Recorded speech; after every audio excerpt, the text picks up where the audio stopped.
Hello class 10। तो अभी तक हम पार्ट 11 लीनियर इक्वेशन का बना चुके हैं। उम्मीद करते हैं आप लोग देख रहे होंगे और साथ साथ नोट्स भी बना होंगे। आइए पार्ट 12 में कुछ और क्वेश्चन का टाइप डिस्कस करते हैं। जो भी टाइप डिस्कस करते हैं वो सब एनसीईआरटी बुक में है, मोर और लेस कहीं ना कहीं आपको दिया हुआ है, उसको ढूंढ ढूंढ के आप लोग बनाइएगा। तो देखिए एक टाइप का क्वेश्चन बोर्ड पे लिखा हुआ है। हालांकि इस टाइप का क्वेश्चन हम बताए थे कि इसको करना कैसे। अब यहाँ पे हम शॉर्ट में आपको समझा रहे हैं, डिटेल में कैसे करना है पीछे के वीडियो में डिस्कस कर चुके हैं। देखिए यहाँ से 9/√x है ना, तो इसको 9 अलग कीजिएगा तो 1/√x होगा, माइनस 4 यहाँ से अलग कीजिएगा तो 1/√y होगा इज इक्वल टू है। अब क्या करना है तो 1/√x को a लेट कर लीजिए और 1/√y को b लेट कर लीजिए। तो फाइनली ये इक्वेशन हो जाएगा 9a minus 4b is equal to 1। इसको मान लीजिए आप 3, फर्स्ट और सेकंड तो ये मेन इक्वेशन आपका है ही। इसी तरह इसको कन्वर्ट कीजिएगा तो 6a plus 4b is equal to 4। अब आप टारगेट पे इस दोनों इक्वेशन को रखिए। इस दोनों इक्वेशन से आपको सोल्व करके a और b का वैल्यू निकालना है। तो देखिए बाई चांस यहाँ पे दोनों 4 है, साइन प्लस माइनस है, कैंसिल हो जा रहा है। और नहीं तो a को कैंसिल कीजिए, 9 और 6 का एलसीएम लेके इक्वेट कीजिए, जैसे आपको सुविधा हो। तो आप यहाँ से सोल्व कीजिएगा इसको तो a और b निकलेगा। अब इसको आप सोल्व कीजिएगा, हम तो केवल समझा दे रहे हैं, नहीं तो सोल्व करेंगे तो बहुत समय लग जाएगा। तो आप इस तरह का क्वेश्चन को, तो यहां से आपका टारगेट क्या रहेगा, a और b निकालने का। एलिमिनेशन मेथड से निकाल लीजिएगा a और b। सपोज क्या आएगा क्या नहीं आएगा उससे हमको नहीं मतलब है। मान लीजिए a आ गया कुछ भी और b आ गया, तो a का वैल्यू यहां से इसको सोल्व कीजिएगा ना, तो a का वैल्यू आएगा 1/,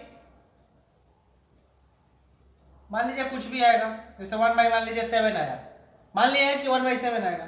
अब a किसको माने थे 1/√x, तो यहाँ a के जगह 1/√x रखिएगा और यहाँ से 1/7, तो 1 तो ऊपर कट गया तो √x 7 आएगा। दोनों तरफ स्क्वायर कर दीजिएगा तो 149 आएगा। ये 1/7 हम मान लिए हैं। आपको टारगेट है कि यहाँ से a और b निकालिए और फिर a का वैल्यू और b का वैल्यू भर दीजिए और x निकालिए। तो इस टाइप का क्वेश्चन कर लीजिएगा। केवल हम समझा देंगे पैटर्न कि किस तरह से सोल्व करना है, ठीक है ना। उस इक्वेशन में a और b निकालना है सबसे पहले, और a और b निकालने के बाद आपको x और y पे जाना है। देखिए अगला टाइप का क्वेश्चन,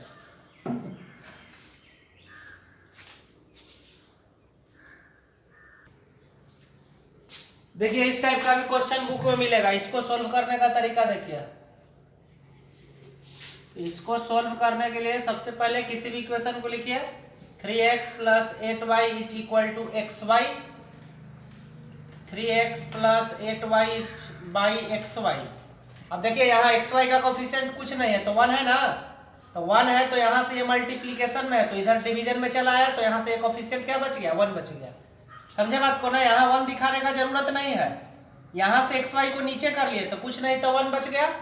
उसके बाद इसको अलग अलग कीजिए, तो यहाँ पे आपका 3x है और नीचे आप xy कर लीजिए, यहाँ 8y है, यहाँ xy कर लीजिए इज इक्वल टू 1। अगर xy का एलसीएम लेंगे तो इस स्टेप के बाद यही स्टेप आएगा। तो ये जो xy है इसका भी डिनोमिनेटर है, इसका भी डिनोमिनेटर है, तो दोनों का सेपरेट कर लिया। तो यहाँ से देखिए x कैंसिल हो गया तो 3/y और यहाँ से y कैंसिल हो गया तो 8/x इज इक्वल टू 1। अब देखिए यहाँ पहले y है तो इसका ऑर्डर चेंज कर लीजिए, ज्यादा ठीक रहेगा, नहीं तो मिस्टेक होने का चांस बढ़ जाएगा। Is equal to 1। अब यहाँ से फिर वही प्रोसेस समझा चुके हैं ऑलरेडी। यहाँ से 1/x 1/y को अलग कीजिए, इसको a या b लेट कर लीजिएगा तो ये 8a plus 3b is equal to 1 हो जाएगा ना। ये आपका मेन इक्वेशन 3 हो जाएगा, इसको a का 2 मान लीजिएगा। अब इसी तरह a और b में इक्वेशन बना ना, अब सेकेंड इक्वेशन को पकड़िएगा, हम समझा दे रहे हैं केवल। अभी सेकेंड इक्वेशन देखिए, तो second equation 6y minus 2x और यहाँ से xy चलाएगा नीचे तो 5 बचेगा ना। फिर यहाँ से इसी तरह इसको अलग अलग डिनोमिनेटर में कर दीजिए इज इक्वल टू 5। तो देखिए y कैंसिल हो गया तो 6/x और x कैंसिल हो गया तो 2/y इज इक्वल टू 5। तो यहाँ से भी 1/x को अलग करके तो इक्वेशन क्या बनेगा 6a माइनस 2b बराबर 5। तो a और b में वहां एक इक्वेशन बना था इससे, एक इक्वेशन ये बनेगा। अब क्या कीजिएगा कि दोनों इक्वेशन से आप a और b का वैल्यू निकाल लीजिए और a और b वैल्यू निकल जाएगा, उसके बाद फिर x और y निकाल लीजिए। कैसे निकालना है इस तरह का हम टाइप डिस्कस कर चुके हैं। समझ गए। अब देखिए फिर एक अगला टाइप का, देखिए अगला टाइप का क्वेश्चन सामने बोर्ड पे लिखा हुआ है, जस्ट पीछे वाला क्वेश्चन है। इसमें यहाँ एक्स वाई न होके यहाँ था मल्टीप्लीकेशन में, तो उसको हम लोग नीचे किए थे ना, अभी ऑलरेडी आपको नीचे लिख के ही दिया हुआ है, तो इसको भी कर लीजिएगा, केवल हम समझा देते हैं। तो फर्स्ट इक्वेशन को लिखिएगा, तो 8x plus 9y by X Y is equal to 7। यहाँ से फिर अलग अलग कीजिए, तो 8x by X Y plus 9y by X Y is equal to 7। x cancel होगा तो यहाँ से 8 बाई वाई, y कैंसिल होगा तो 9 by X is equal to 7। अब पहले यहाँ 1 बाई, कोई जरूरी नहीं कि इसका ऑर्डर चेंज ही करना है, 1 बाई वाई को a लेट कर लीजिए, 1 बाई एक्स को b लेट कर लीजिए, फिर इसी तरह इसको कर लीजिएगा। तो a और b में, तो ये सब पैटर्न जो है ना, जिसको हम लोग a और b में कन्वर्ट कर देते हैं और उसके बाद a और b निकालते हैं, और फिर a और b निकालने के बाद फिर x और y निकालते हैं। रूट वाला में आप ध्यान दीजिएगा, रूट वाला में अगर रूट x बराबर 2 आएगा ना, तो क्या करना होगा कि दोनों तरफ आपको स्क्वायर करना होगा, तब ये आएगा। जो रूट वाला माने थे ना a और b, 1 by root X 1 by root Y, तो उसमें आपको रूट x का वैल्यू आएगा, तो वहां से दोनों तरफ स्क्वायर करना होगा। तो इस पैटर्न का क्वेश्चन बचा हुआ था, इसको बताना था, बाकी करीब करीब बता चुके हैं सब पैटर्न का क्वेश्चन। उसको सोल्व करके देखिएगा, ठीक है ना। देखिए अगला टाइप का क्वेश्चन बोर्ड पे लिखा हुआ है, तो इसको भी कन्वर्ट करने के लिए बताते हैं। केवल हम कन्वर्ट करने के लिए समझा देंगे, बाकी क्वेश्चन बुक से लीजिए और वहां सोल्व कीजिए, आंसर मिलेगा। तो देखिए यहाँ से डायरेक्ट 1 है और यहाँ भी 1 है, तो डायरेक्ट आप इसको लेट कीजिए, 1 by 2x plus 3y is equal to a और 1 by 3x minus 2y is equal to b। तो देखिए यहाँ 1 है तो खुद a हो गया, plus b is equal to 1 by 2। अब क्रॉस मल्टीप्लाई कर दीजिए, तो 2a plus 2b is equal to 1, ये आपका इक्वेशन हो जाएगा। a का 2 तो ये है, ये 3 हो जाएगा। यहाँ 1 खुद दिख रहा है, 1 1, इस कारण यहाँ पे डायरेक्ट 1 को a और b लेट कर लीजिए। और भी बता, जैसे यहाँ पे मान लीजिए 3 रहता, तो 3 रहता तो 3 अलग करके आपको ऐसे लिखना पड़ता, उसके बाद इसको a लेट करते तो 3a हो जाता। तो यहाँ जो कांस्टेंट अलग रहता तो उसको तो हम लोग अलग कर लेते हैं, बट यहाँ खुद 1 है तो 1 बाई को ही हम लोग a लेट करते हैं, तो ये खुद a हो गया, ये b हो गया, तो a प्लस b 1 बाई 2, और यहाँ से क्रॉस मल्टीप्लाई कर दिए। ये 1 के अलावा कुछ और रहता तो उसको इस तरह से अलग करके लिखते हैं, पहले भी और समझा चुके हैं। तो ये फर्स्ट इक्वेशन हो गया, फर्स्ट इक्वेशन का कन्वर्जन। सेकंड में आइए, तो सेकंड में देखिए यहाँ 1 है बट यहाँ 2 है, तो आपको ऐसे लिखना होगा, 1 बाई 2 अलग कीजिएगा ना, तो 1 बाई 2x प्लस 3y होगा। जैसे ऊपर से 1 इंटू 1 तो 1 ही रह जाएगा, नीचे से ये 2 आ गया ना, तो ऐसे अलग किए हैं। यहाँ से आपको 1 बाई 3 अलग करना होगा, तो ये 1 बाई 3x माइनस 2y होगा, i is equal to 1 by, अब इसको a लेट करिएगा तो 1 बाई 2a, यहाँ से 1 बाई 3, इसको b लेट कर लिए हैं 1 बाई 3। अब एलसीएम लीजिए तो 6, तो 3a minus 2b is equal to 1 by 3, कट गया 2, ये क्रॉस मल्टीप्लाई चला जाएगा, तो 3a minus 2b is equal to 1, ये 2 इंटू 1 तो 2 से मल्टीप्लाई हो जाएगा। तो फिर ये मेन इक्वेशन बना, तो फिर अब a और b निकालेंगे, अब फिर a और b निकालने के बाद फिर x और y निकालेंगे। ये इस तरह का और भी पहले के वीडियो में समझा चुके हैं। तो इसी तरह का इक्वेशन है जिसका आपको कन्वर्जन करके बनाना पड़ेगा, इसमें थोड़ा सा सावधानी रखना पड़ेगा, ठीक है ना। तो इसको भी कर लीजिएगा, इस क्वेश्चन को पूरा नहीं करना है, हम केवल समझा दिए। इस तरह का क्वेश्चन बुक में से लीजिएगा और उसको सोल्व कीजिएगा। ये हम ले रहे हैं, बार बार बोलते हैं कि अपना मन से हम लेके केवल समझा देते हैं करना कैसे, इसको सोल्व कीजिएगा, हो सकता है आंसर नहीं है, आएगा बहुत लेंदी टाइप का आएगा। और देखिए जैसे 3 by 4 into 3x plus 2y रहेगा, तो इसको आपको 3 by 4 into 1 by 3x plus 2y इस तरह से अलग करना होगा, और उसके बाद इसको a लेट कीजिएगा तो 3 बाई 4 a होगा। तो इस तरह का बहुत सारा क्वेश्चन मिलेगा जिसको आपको कन्वर्ट करके बनाना पड़ेगा, ठीक है। तो इसको कीजिएगा। अब देखिए कुछ इस टाइप का भी क्वेश्चन रहेगा, फिर बोल रहे हैं बार बार क्वेश्चन हम ऐसे ही लिख दे रहे हैं, खाली आपको प्रोसेस समझना है।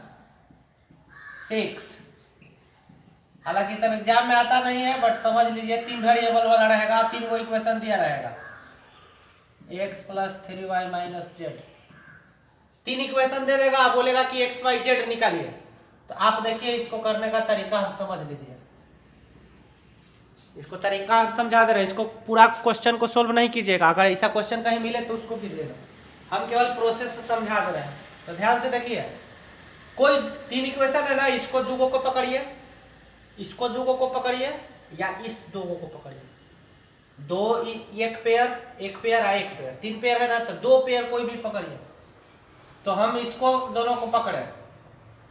अब इस दोनों में आप डिसाइड कीजिए कि x को कैंसिल कीजिएगा, कि y को कैंसिल कीजिएगा, कि z को कैंसिल कीजिएगा। तो दोनों में से हम x को कैंसिल कर रहे हैं, ध्यान समझिएगा। 2x plus 3y minus 4z is equal to 6 है, और ये आपका 3x minus 2y plus 6z is equal to 7 है। इस दोनों को हम लोग लिए हैं और x कैंसिल करने जा रहे हैं। तो इसको 3 से गुना, इसको 2 से गुना कर देना, x कैंसिल करना है। तो देखिए क्या हो जाएगा, 3 दूनी 6, 3 तिहाई 9 और 4 तिहाई 12, जेड 6 18। 2 से इसको गुना कर दीजिए, 6x minus 4y plus 12z is equal to 7 दूनी 14 हो गया। अब घटाइए इसको, तो देखिए कट गया। तो 9 और 4 13y और minus 24z is equal to 4। ये इक्वेशन 4 हो गया। तो ये इक्वेशन बना जिसमें केवल बचा हुआ है कौन, y और z। याद रखिएगा, इसमें केवल बचा हुआ है y और z। x को कैंसिल कर दिए। इसके बाद क्या करना है कि फिर कोई दो को इक्वेशन को पकड़िए। तो चलिए इस दोनों को पकड़िए, plus 6z is equal to 7, और ये है x plus 3y minus z is equal to 8। इस दोनों से भी x को ही हटाइए। अगर एक बार x हटाए तो दूसरा बार भी आपको x ही हटाना है। तो इसमें 3 से, इसमें 1 से गुना करिए। तो 1 से गुना करिएगा तो इक्वेशन एज इट इज रह जाएगा। इसको 3 से गुना कीजिए, तो 3x plus 9y minus 3z is equal to 24। और फिर इसको घटाइए, तो ये minus 11y plus 9z is equal to minus 17। ये इक्वेशन 5। तो देखिए इक्वेशन 4 बना था ना, जिसमें कौन था, y और z था। इक्वेशन 5 है जिसमें कौन है, y और z है। तो आपके पास इक्वेशन 4 और इक्वेशन 5 हो गया। 4 में भी y और z वेरिएबल है और 5 में भी y और z वेरिएबल है। तो 2 वेरिएबल का इक्वेशन सोल्व करने के लिए तो हम लोग पढ़ ही रहे हैं। तो टारगेट अब क्या होगा कि इक्वेशन 4 और इक्वेशन 5 को सोल्व करके आप किसका वैल्यू निकालिएगा, y और z का। वहां भी y और z में एक इक्वेशन है, यहाँ भी y और z में। तो y और z में 2 इक्वेशन मिला, तो आप ये दोनों से y और z निकालिए। और जब y और z निकल जाएगा तो आप यहाँ पुट कीजिए, यहाँ कि तीनों में से किसी में y और z का वैल्यू पुट कर दीजिए। तो जब y और z पुट कर दीजिएगा तो कौन निकल जाएगा, x निकल जाएगा। इसको नहीं सोल्व कीजिएगा, आंसर इसका लेंदी आएगा, फ्रैक्शन आ जाएगा। इस तरह का क्वेश्चन बुक में देखिएगा, 3 वेरिएबल वाला 3 इक्वेशन रहेगा। आप 2 इक्वेशन लीजिए, उसमें से एक वेरिएबल को हटाइए, फिर 2 इक्वेशन लीजिए और उस जो वेरिएबल पहले हटाए उसी को हटाइए। तो ऐसा करने से आपको 2 वेरिएबल में 2 इक्वेशन मिल जाएगा। पहले वो दोनों इक्वेशन को सोल्व कर लीजिए और उस 2 वेरिएबल का वैल्यू तीनों में कहीं भर दीजिए, तो तीसरा का वैल्यू निकल जाएगा। तो एक टाइप ये भी रहता है बुक वगैरह में, 3 वेरिएबल दे देगा। तो इसका करने का यही प्रोसेस है, किसी एक वेरिएबल को आपको हटाना होगा 2 बार, ठीक है ना। जैसे इस तरह का एक और क्वेश्चन लिखते हैं, 4x minus y plus 2z is equal to 7, 3x plus 2y minus 6z is equal to 4, 5x minus 3y plus 2z is equal to 7। देखिए वेरिएबल x y z है, तो आप 2 इक्वेशन में से किसी एक वेरिएबल को हटाइए, फिर 2 इक्वेशन में से वेरिएबल हटाइए। तो ऐसा करने से 2 इक्वेशन बनेगा 2 वेरिएबल का, उसको पहले सोल्व कीजिए, फिर तीनों में से किसी में पुट करिए। तो इसको सोल्व करने का नहीं जरूरत है, इस तरह का क्वेश्चन बुक से करके तब सोल्व कीजिएगा, आंसर भी मिलेगा। ये सब का आंसर बहुत लेंदी आ जाएगा, सब ऐसे ही हम मन से लिख के समझा रहे हैं, ठीक है ना। तो इसको भी कीजिएगा। अगला टाइप का फिर अब देखिए, तो अभी तक हम क्वेश्चन का टाइप डिस्कस कर रहे थे। अब देखिए अब एक डिफरेंट टाइप का क्वेश्चन दिखाते हैं आपको। क्वेश्चन है कि write an equation corresponding to, एक इक्वेशन दिया हुआ है, इसके कॉरेस्पॉन्डिंग एक इक्वेशन लिखना है। कंडीशन है कि so that there graph will be coincident line.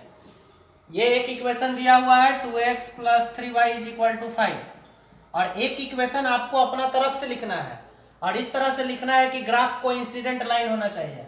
तो बताए थे कंडीशन कि ग्राफ कोइंसिडेंट लाइन कब होता है, जब इक्वेशन का मेनी सॉल्यूशन होता है। कोइंसिडेंट लाइन के लिए था ना, जिस इक्वेशन का क्या होता है, मेनी सॉल्यूशन होता है। मेनी सॉल्यूशन का क्या कंडीशन था, a1/a2 is equal to b1/b2 is equal to c1/c2। Ratio of coefficient of x is equal to ratio of coefficients of y is equal to ratio of constant terms. तो coincident line के लिए equation का many solution होना चाहिए। और many solution का condition ये होता है। तो ये इक्वेशन तो आपको दे दिया, तो आप अपना मन से, तो इसका बहुत सारा आंसर होगा। जैसे देखिए 2 है तो हम 2 दूनी 4 लिख दिए, 3 दूनी 6 लिख दिए, अब 5 दूनी 10 लिख दिए, तो ये भी सही है। देखिए रेशियो सब बराबर हो गया। तो एक इक्वेशन ये था मेरा, एक आंसर ये लिख दीजिए। यहाँ 2 है तो 2 तिया 6 कर दीजिए, तो यहाँ से आपको 3 तिया 9 करना होगा, और यहाँ से 5 तिया 15 कर दिया, तो आंसर आपका ये भी होगा, आंसर ये भी होगा। तो इस इक्वेशन के करस्पॉन्डिंग इक्वेशन लिखना है, और ग्राफ कोइंसिडेंट लाइन होना चाहिए, मतलब मेनी सॉल्यूशन होना चाहिए। कोइंसिडेंट कह रहा है तो आपको समझना होगा कि मेनी सॉल्यूशन, और मेनी के लिए आपका कंडीशन ध्यान रखना होगा कि तीनों रेशियो सेम होगा। तो यहाँ 2 है तो आप 2 के पहाड़ा में कोई भी 2 का मल्टीपल ले लीजिए, यहाँ से आप 3 का मल्टीपल ले लीजिए, बट साइन भी सेम रखना है। यहाँ प्लस है तो यहाँ प्लस, प्लस है तो प्लस, अगर साइन डिफरेंट कर दीजिएगा फिर तो नॉट इक्वल हो जाएगा। तो इस क्वेश्चन का आंसर बहुत सारा दिया जा सकता है अपना मन से, कंप्लीट कॉमन सेंस का क्वेश्चन है। देखिएगा एनसीईआरटी में कहीं पे मिलेगा, समझ गए ना। तो इसका आंसर बहुत सारा होगा। आप पहाड़ा लिख दीजिए, यहाँ 2 है तो हम 10 लिख दिए, तो 2 पचे 10, तो इसको आपको 15 वाई करना होगा, इसको करना होगा 5 पचे 25, तो ये भी आंसर होगा। तो इसका में बहुत सारा आंसर होगा। अब और देखिए इसी क्वेश्चन पे समझ लीजिए, कह देगा कि graph will B parallel lines, graph will B parallel lines. अब इसी इक्वेशन का एक इक्वेशन लिखना है। ग्राफ कैसा होना चाहिए? पैरेलल। तो पैरेलल लाइन कब होता है? जब इक्वेशन, जैसे पैरेलल लाइन है मतलब लाइन कहीं नहीं कट रहा है, एक भी जगह नहीं कट रहा है, तो एक भी जगह नहीं कट रहा है इसका मतलब उसका एक भी सॉल्यूशन नहीं है, नो सॉल्यूशन है। तो नो सॉल्यूशन है, तो नो सॉल्यूशन का कंडीशन याद है आपको, a1/a2 b1/b2 but not equal to c1/c2। तो यहाँ 2 है तो 2 दूनी 4 लिखिए, 3 दूनी 6 लिखिए, बट यहाँ 5 दूनी 10 मत लिखिए, 10 नहीं लिखिए, 10 को छोड़ के कुछ भी लिखिए, 6 लिख दीजिए, 7 लिख दीजिए। 2 दूनी 4 3 दूनी 6, ये दोनों रेशियो सेम हुआ, ये सेम नहीं ना होना चाहिए। तो मतलब यहाँ जो वैल्यू होगा वो 10 नहीं होगा, समझने के लिए लिखे हैं नॉट इक्वल टू 10, मतलब 10 के अलावे कुछ भी होगा, -10 भी लिख दीजिए ना, -10 भी होगा, 7 लिख दीजिए। और लिखिए, देखिए 2 तिया 6, 3 तिया 9, अब 5 तिया 15, तो 15 नहीं लिखिए, 15 के अलावा कुछ लिख दीजिए, कुछ भी लिखिए 15 को छोड़ के, तो इसका भी बहुत सारा आंसर होगा। बात समझ रहे हैं ना। फिर कह देगा कि ग्राफ इंटरसेक्टिंग लाइन होना चाहिए। इस तरह के क्वेश्चन का आंसर बहुत सारा होगा, कोई एक पर्टिकुलर आंसर नहीं होता है। तो देखिए 2x + 3y = 5 है, ग्राफ इंटरसेक्टिंग होना चाहिए। तो इंटरसेक्टिंग लाइन कब होता है? जिसका एक सॉल्यूशन हो, यूनिक सॉल्यूशन हो, मतलब ग्राफ एक पॉइंट पे कट करे, तो उसका कंडीशन है a1/a2 not equal to b1/b2, different होना चाहिए। तो देखिए यहाँ 2 दूनी 4 कर दिए, बट यहाँ 3 दूनी 6 नहीं कीजिए, कुछ अलग कर दीजिए, 7 कर दीजिए। यहाँ क्या करना है? तो ये डिफरेंट कर दिए ना, यहाँ आपको जो करना है ऐसे कीजिए, कुछ भी करिए। 5 है तो 5 दूनी 10, 5 तिया 15, या डिफरेंट ले लीजिए ना, 6 ले लीजिए। 2 दूनी 4 और 3 दूनी 6 नहीं ना किए, तो रेशियो को डिफरेंट बना दिया है, और यहाँ तो फ्री है, कुछ भी कीजिए, एक आंसर ये हो जाएगा, और नहीं तो कुछ भी अंट संट लिखिए। देखिए रेशियो डिफरेंट है ना, ये भी चलेगा। तो इसमें तो इंटरसेक्टिंग में तो पहाड़ा लिखने का जरूरत नहीं, आपको रेशियो ये डिफरेंट बना दीजिए। एक आंसर ये होगा, यहाँ 2 है, हम यहाँ 7 कर दीजिए, यहाँ 8 कर दीजिए, इधर कुछ कर दीजिए। 2/7 3/8 डिफरेंट, तो डिफरेंट तो इंटरसेक्टिंग लाइन, इसका भी बहुत सारा आंसर होगा। तो इसको समझ लीजिएगा, बढ़िया से ध्यान से देखिएगा, इस तरह का भी क्वेश्चन मिलेगा। तो ये पार्ट 12 था, अगले वीडियो में पार्ट 13 डिस्कस करेंगे। तो करीब करीब देखिए इस चैप्टर का मेन जो कंसेप्ट था वो हम समझा दिए हैं। अब वर्ड प्रॉब्लम बहुत सारा बच गया है, तो वर्ड प्रॉब्लम भी बारी बारी से समझाएंगे। वर्ड प्रॉब्लम को पढ़ के स्टेटमेंट केवल इक्वेशन बना देंगे, उसके बाद आप लोग एलिमिनेशन मेथड से सोल्व कर लीजिएगा। तो वर्ड प्रॉब्लम में हम केवल स्टेटमेंट पढ़ के और इक्वेशन बनाएंगे, सॉल्यूशन आप लोग खुद कीजिएगा, ठीक है ना। तो उम्मीद करते हैं बुक से आप लोग बनाइएगा, एक्सरसाइज 3.1 3.2 खोज के बनाइएगा, अधिकतर क्वेश्चन बनेगा, वर्ड प्रॉब्लम भी डिस्कस करेंगे। तो पार्ट 13 है, पार्ट 12 था ना, पार्ट 13 में हम लोग एक्सरसाइज 3.1 को डिस्कस करेंगे। पार्ट 13 में एक्सरसाइज 3.1 को हम लोग डिस्कस करेंगे, मतलब अगले पार्ट से हम बुक का क्वेश्चन टोटल सोल्व करेंगे सीरियल नंबर से, एकदम लाइन से।